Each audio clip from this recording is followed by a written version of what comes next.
Well, Rhubarb and Custard, I can't believe it's 30 years ago. And this brilliant young man, Grange Calverley, who is now a brilliant late middle-aged man, he thought of this crazy, frenetic kind of way of doing these animal things. And in comes this sort of thing with his mad cat, mad dog, and these terrifyingly hysterical birds. And the whole animation was like that, had a shake to it. I have to say that, you know, years and years later, I got the tape of it, the videotape of it for my grandchildren, who were then, I think, 5 and 7. And they sat there and looked at these things. And after about number 4, my grandson said, "Oh, Grandpa, make it stop." He obviously goes,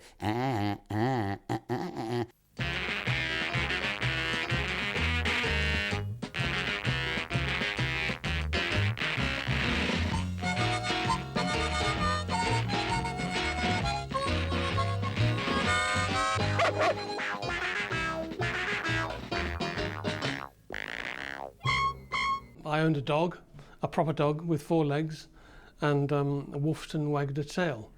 And his name was Rhubarb. He's a Welsh Border Collie, and mad as a hatter, and loved to annoy the cat that lived on the fence. I adored Rhubarb and Custard as a kid. It's a huge part of growing up, really, from certainly my generation. Rhubarb and Custard, you know, the green dog, crazy wackiness, the fun. It was just, it was a normal part of life. Well, I remember watching Rhubarb when I was, oh, hang on, I'm going to reveal my age here, 6. And I remember it coming on before tea time and it being the show that I had to squeeze in to watch before I was dragged to the table for whatever bit of fried spam I was being given that evening. My very pleasant memory of Rhubarb and Custard was being called in for tea by Mum. "Boys, tea's ready." And we'd go into the kitchen and there was Rhubarb and Custard on the TV. And I just remember seeing that opening title sequence the first time with the squiggly animation, as we used to call it then, and hearing the title sequence and just going, "Oh, this is great." I was always making stuff. Like, I made spaceships out of cereal boxes and toilet rolls, and so I could identify with Rhubarb to a large extent, and my spaceships never flew, and sure enough, for a large part, Rhubarb's never flew either. I've always loved cartoons. I've been crazy about them, and I've always, just from a tiny child, I used to go, in the old days, they used to have what they call news cinemas. The oddest, doggiest character stood in the shed doorway, and then very slowly he trundled out into the centre of the lawn. It was very difficult to write 39 stories. Bernadette, who's here at the minute, I can tell you, she's sitting there.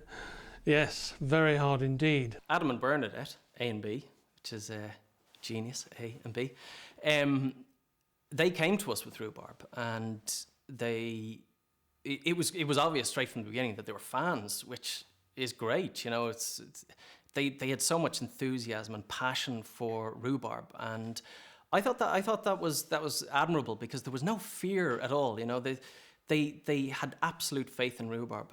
Celador International, they're the same. You know, it's like Tina from Celador. She knows everything. She knows as much as I do, and I watch the episodes every single day on the bus, and get looked at funny.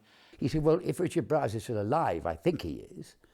And I said, "Well, of course, I'd love to if Grange is all right in the head. He hasn't gone sort of senile or anything."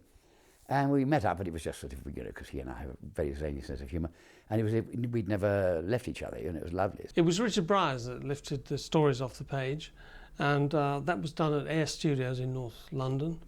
And then the wacky stories from me being lifted then went to Monster, and Jason Tamamaji, a great young animator, coloured them in and gave it all the wacky colours and madness that it's got.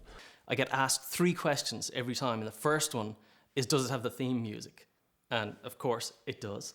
And second one, does it have Richard Briers? And yes, of course it has Richard Briers as well. And the third is, does it wobble? Everyone wants to know, does it wobble? And yeah, it wobbles. The team that Monster have got over in Dublin as well have really got inside the property and inside the show.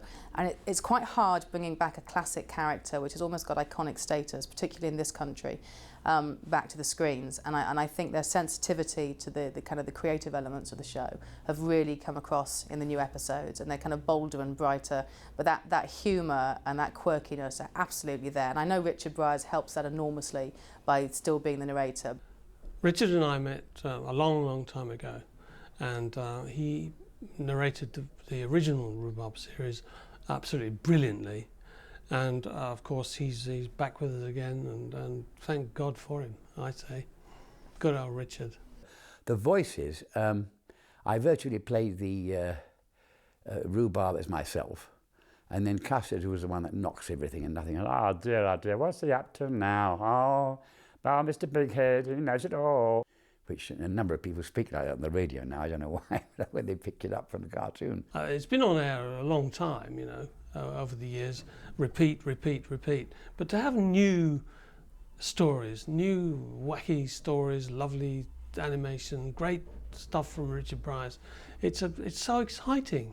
It's magnificent, and I'm so looking forward to it. Rhubarb shook off his disguise as he decided the whole idea of being a piece of bread had gone a bit stale. So Custard was always my favourite, mainly because of his sarcasm and that kind of like that lazy sort of drawl he had, and how he used to lie on top of the fence. So I'm a bit of a Custard girl. Plus I like pink, you know, so that always used to work. The cat sat is on the mat, said Custard, and broke into fits of uncontrollable laughter. Probably the birds.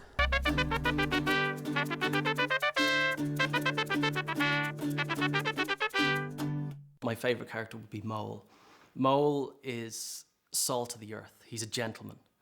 And he came directly from one of Grange Calverley's drawings, because he's based on one of Grange's friends. And yeah, Mole, he just has this matter-of-fact attitude to everything he says. You can't help respecting the guy. He's an old-fashioned gent. And I think Mole will be a huge hit, certainly with the ladies. I do all the voices, except I have one dreadful failing in my magnificent acting armoury.